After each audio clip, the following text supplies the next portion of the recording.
Welcome back, guys. Assalamu alaikum.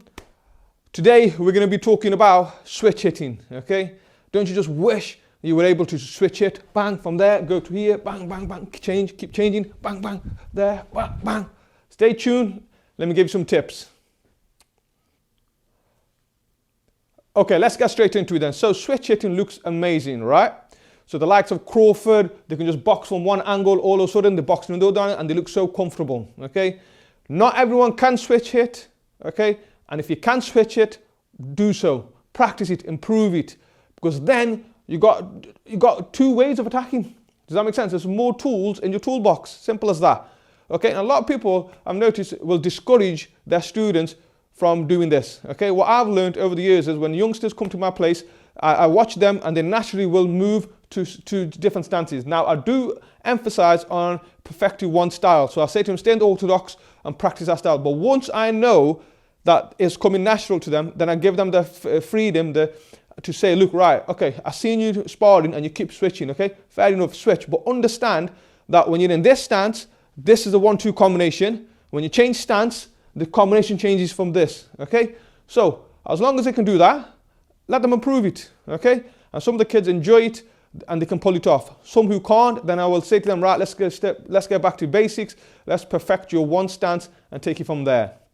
Okay, but there are some benefits on switch hitting. So in terms of attacking opponent, in terms of defending, in terms of moving in, moving out. So here I'm going to give you some tips on all of them, okay? And to start off with, I'm going to talk about the backhand and power behind the change of stance, okay? So let me explain this to you.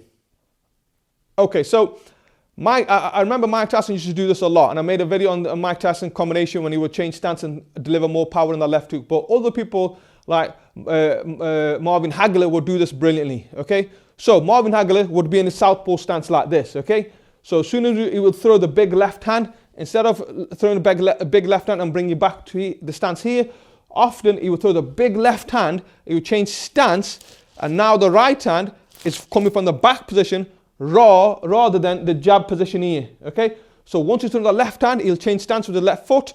He's in that position with the right hand, and he'll throw the right hand, creating more range and more power. So if you go from the side stance, so he would be here, he would throw, this is his jab hand, there. Once he's thrown the left, he would follow through with his left foot. Now he's in orthodox position. That right hand will now travel more and create more range, more momentum, meaning more power.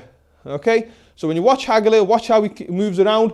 He'll box, he'll move, he'll change stance, and he'll walk forward into them punches. Okay. Similarly, Mike Tyson will do a combination where he would throw a 1-2. So if I do it this way, he will get the range with that left hand. He will throw the right hand. He'd follow the right foot, and now he's in a position to throw the left hook with more power. Why? Because it's coming from more of a range. So he's generating more momentum, more movement into that left hook from the southpaw position into the body shot, okay? So you can create more power in your backhand when you keep changing, okay? And another reason for changing stance when it comes to the power is a lot of these fighters would, especially the bombers, the likes of Mike Tyson, you know, the Marvin Hagler, who would throw big hooks, big powerful shots, okay? So when you throw a big hook, the momentum will take you, okay, so far over here. So naturally, your foot will move. So if you see some of your students, when they're boxing, watch them throw the right hand and the right foot will move forward as well, yeah? So instead of putting that as a barrier, let's improve on that. So what they would do is they would throw a big hook, change stance, throw a big hook, change stance. So that would allow them to have more balance in their footwork, okay? So while the momentum of the big hook is changing, okay, instead of coming here, right, and then coming back, what they would do is they'll change stance and they'll here. From there, they can throw another hook from that side, okay? So that will allow them to change stance and again, deliver that hook from the back position with more range and more momentum, okay? So try that one out when it comes to switching stance. Okay, let's stay on the offense, okay? Offense and changing stance. So the good thing about being able to change stance is that you can create different combinations from different angles, okay? Completely surprising the opponent. Okay, so let's say, for example, with a southpaw, okay, we're just boxing and we're going back and the person's attacking us, we're going back in our boxing stance. We've got all the combination from a normal southpaw position, okay? But if you watch the likes of Crawford, the Jaron Ennis, okay? Sometimes what they'll do is while they're going back, they're changing stance and creating more combinations, okay? So for example, that one there, this is my left hook from the back position, okay? But as they come attacking, I can easily evade it, but at the same time, my hand's still there at the front position. So as they're coming in, I'm there, I'm hooking them, but taking myself away, okay?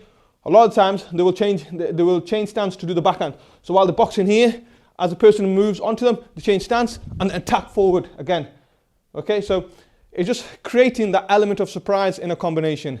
Boxing is very repetitive. Once you know certain combinations, you can expect and anticipate them coming from the person, okay? The switch hitters, they can create a combination from here, change stance, same combination, and they've got double the attack, double the benefit, okay? So when it comes to attacking, they'll change their stance just to create different combinations and keeping the person guessing, and also they're more able to move better in that switch stance position, okay? Okay, so traditionally when you walking a person down, okay, let's say I'm in my southpaw position, right? You'll walk in, if the person gone that way, they'll either follow them around or they will cut off by stepping my left foot here, so they step here, okay? The switch hitter's benefit, right, is one, they can maneuver into different stances to cut the person off easily with balance, but also they can attack with different combinations. So if I'm going with my southpaw and he's coming across here, then I gotta go across with my backhand, okay, which is further away. The switch hitters, as they're going across forward, when the person goes across, they'll change stance, and now the left hand is far closer to the person. They're there, and then if they move across there, they're here again, bang, bang, back here again, okay?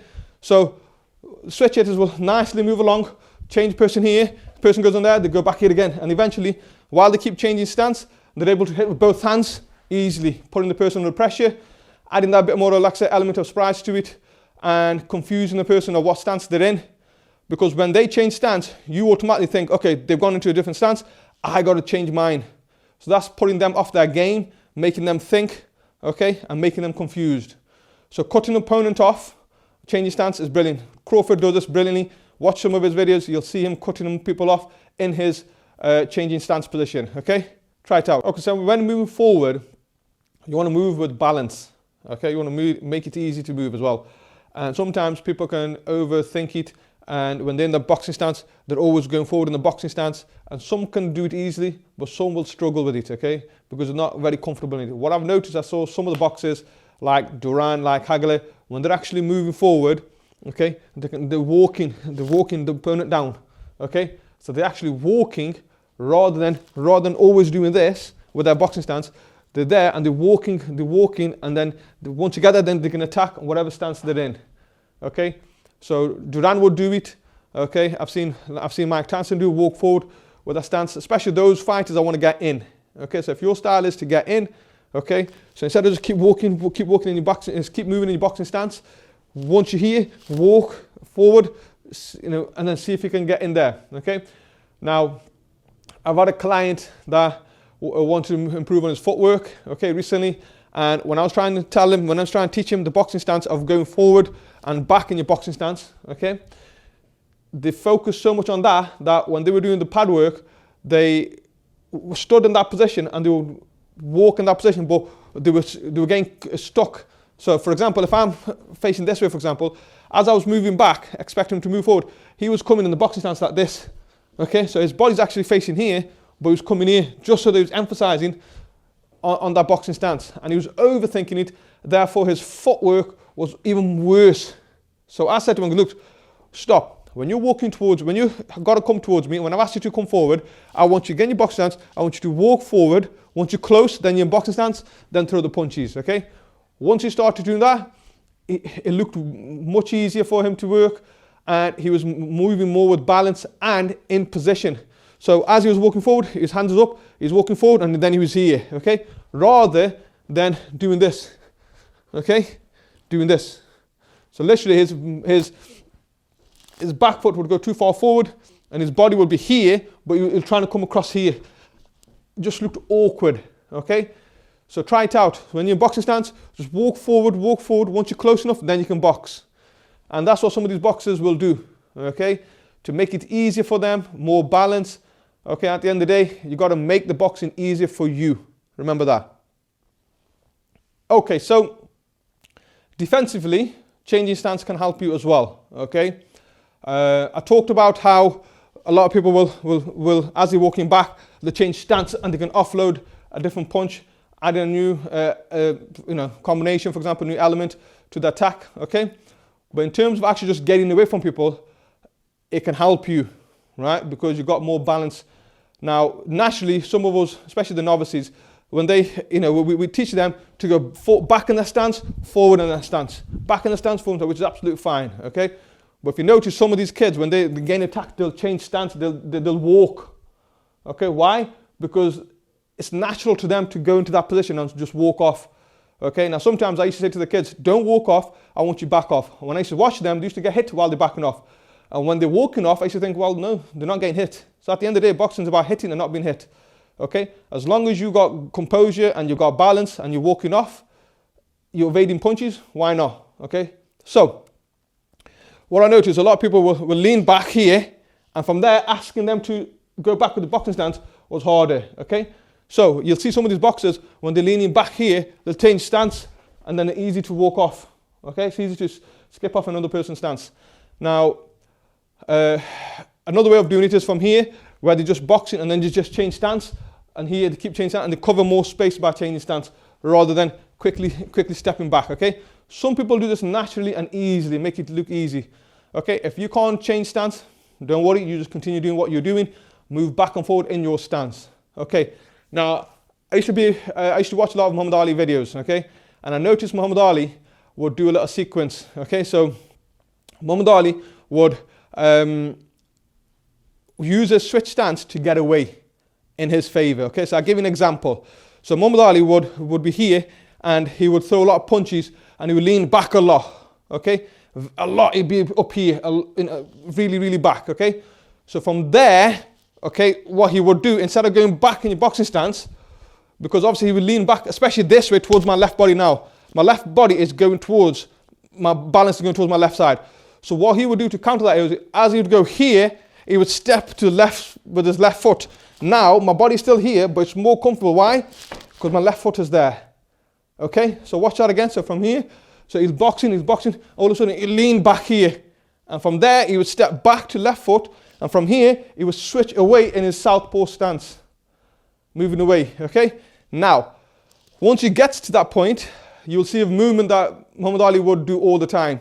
And then it'll make sense to why he would do it. Okay, so from here, for example, let's do that again. Let me show you. He's boxing. He's going to lean back. He stepped. He goes across. And then from here, he'll change with one foot. And then he go around.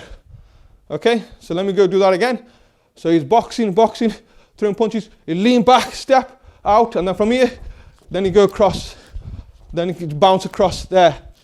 Okay, so you'll probably seen him do that final motion. But why would he do this? The step with the foot here, okay, is to bring himself back into orthodox position, okay? So watch again. He's there, he's boxing. He leans back, steps forward. He leans, let me do that again. So he's here, he's boxing, leans back so far with his body. Left foot comes back, he's in southpaw position. He skips away from the person, and then he bounces, and then he's in orthodox position, and back to normal, okay? He would do that easily, and it'd help him move. Other boxers will do the same as well, okay? So when they're in the boxing stance, they switch stance to move away, switch stance to move away quicker, okay? And also they're able to punch with both hands. So when they're here, they're still punching there, they're still there, and it's easy to move away for them, okay? Some find it easier to move than this. And when I watch my students, some of them are very slow in doing that movement, yeah? Very slow. Whereas when they're moving back, they're quicker. So I just work on that, but making sure they don't get hit. And eventually making sure that they get back in that boxing stance so they can do the offense from that boxing stance, okay? So watch some of these fighters, how they escape, okay? See if they change stance and how they do it. There you go, guys. That's 4 areas where switching stance can help you, okay? Using your power shots, cutting down an opponent, different forms of attack, and then also using switch stance to get away from your opponent as well, okay? I hope this video helped. Any comments, feedback, please throw it into the comment section. Until next time, guys, I'll see you soon. Take care. Assalamu alaikum.